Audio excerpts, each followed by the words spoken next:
Shepherdteers, thank you for joining us today. We are back with professional organizer Pam to continue along our journey to an organized kitchen.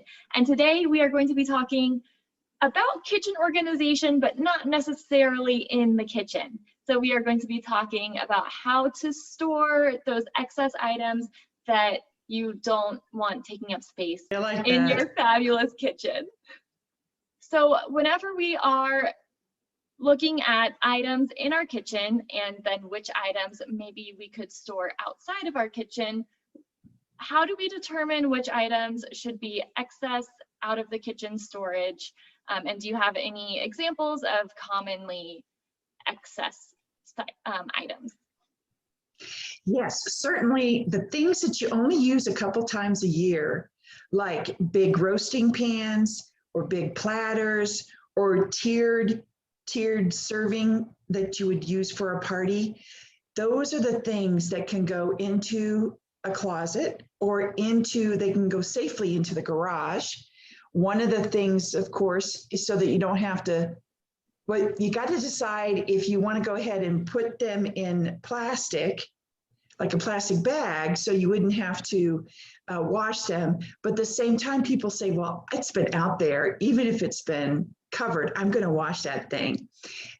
And so the key thing is when you put something in a bag that you can't see through, you're going to think, oh yeah, I'm going to know exactly what this is.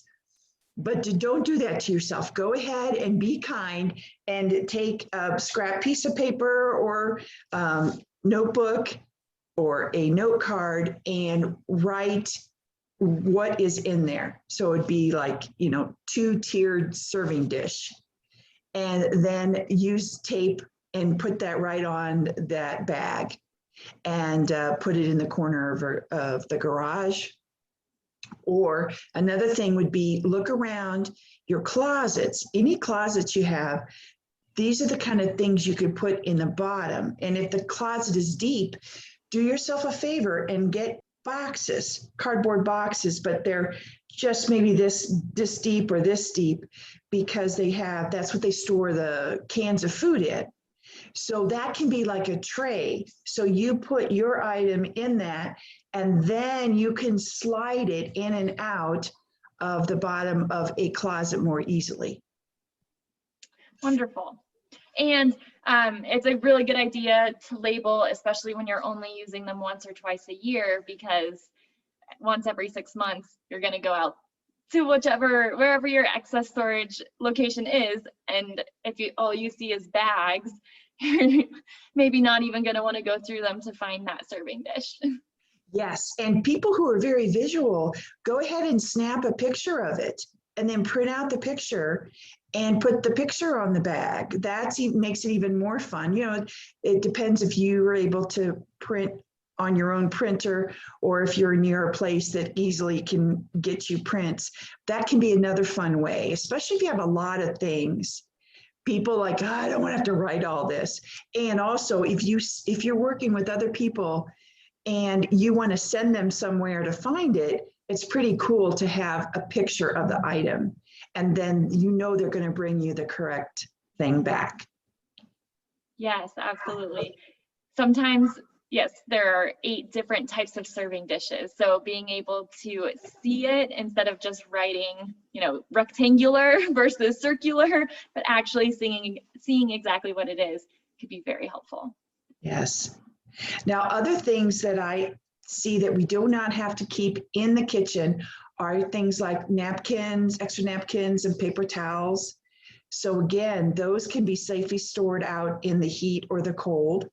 And one of the best things is to have those near the back, like if you're going to put them in your carport or garage, to put them near the door, because it's so much more fun to just reach in for the thing of paper towels instead of like having to put on your shoes and walk to the other side of the structure. Canned goods. Some people like to have a lot of extra food and it just won't fit. So another place is to use those other pantries, other closets. The other thing to do is to use something like this, or like I talked about with the paper, and you put this actually behind. You know how everybody seems to have some cabinets where they're deep and you're like, wow, I'm not going to get into that very often. So that's where you want to put the things you don't use very often. And it also could be where you keep extra food. And the other option with food is you can, of course, canned goods you can put in a paper sack, or you can use reusable bags for that type of thing. And then those are easy to carry all around your house. Yes, yes. And that's the other nice thing is, even if you have some extra kitchen floor space, you can use, instead of having all the cans, you can use bags. Or you can also use something like this, these crates that will stack. So you can even have, you can put a label, you can have a picture here, you can have a couple of these stacked so that all your stuff is near you, but you don't have to go looking around for it. And naturally, you put the things you don't use very often, or the bigger things on the bottom, and then another one on top. And these crates come in all kinds of fashion colors. So guaranteed you can find something that you'll like and that will mesh with your kitchen decor. Nice. And so you mentioned several different places that we could use as the excess storage. So there's closets throughout the house. If there's any extra floor space in a room, or maybe even in the kitchen, garage, carport, and basement storage. Oh, yes.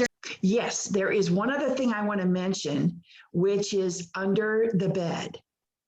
Under the bed storage, and that's where you'll see very long containers.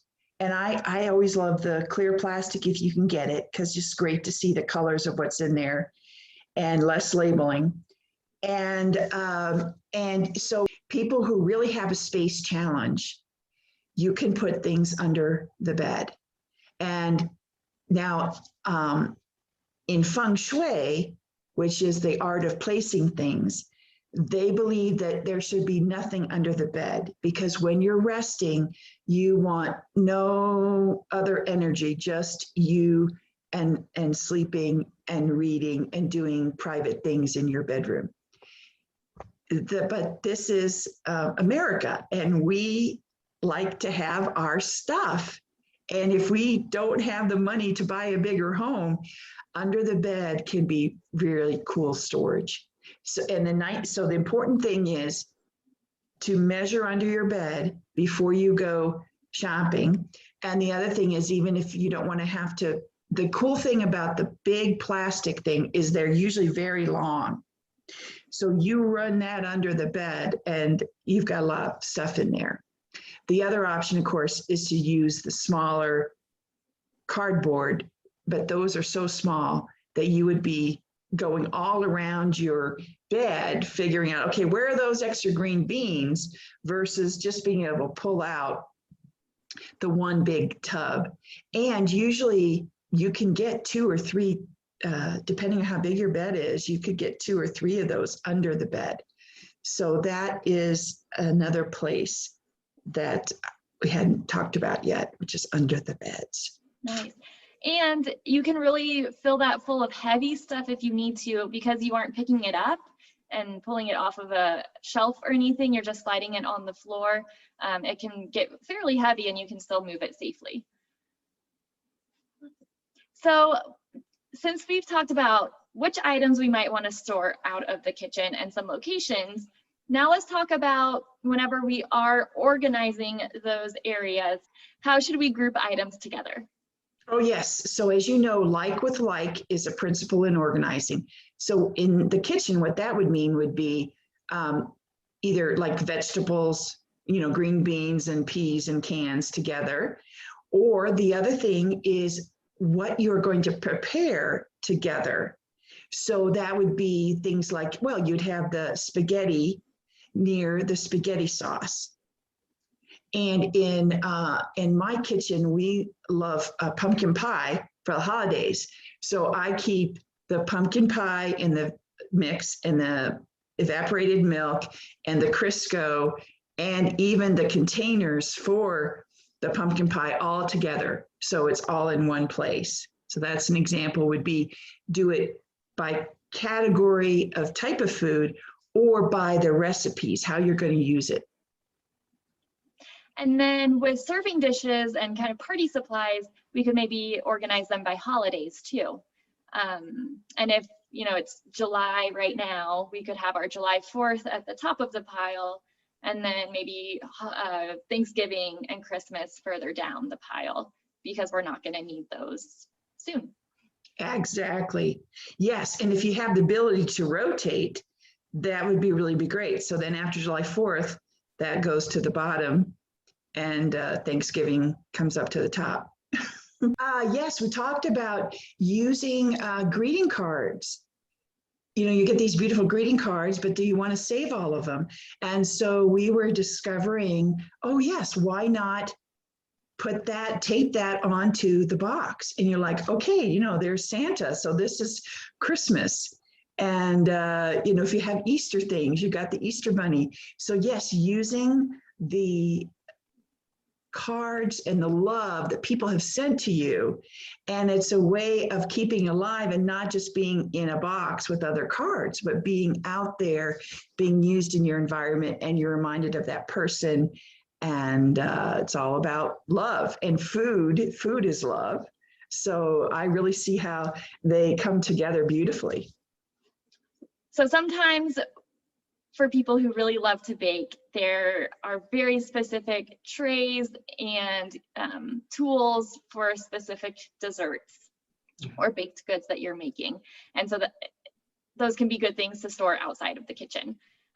But one way that you could consider maybe organizing, instead of putting all of your, you know, muffin tins, cupcake tins in the same box, you could separate them by project so that you have specific pans with tools. So you have, like you had said, everything to make pies in one box together, and everything to make macaroons. Maybe you have your silpats and then your pastry bags and the right piping tips in one box. That way, when you go to make that project, you can just pull out the one box and bring it to your kitchen and then put everything away, instead of digging out certain tools and pans from different boxes all throughout your accessed area.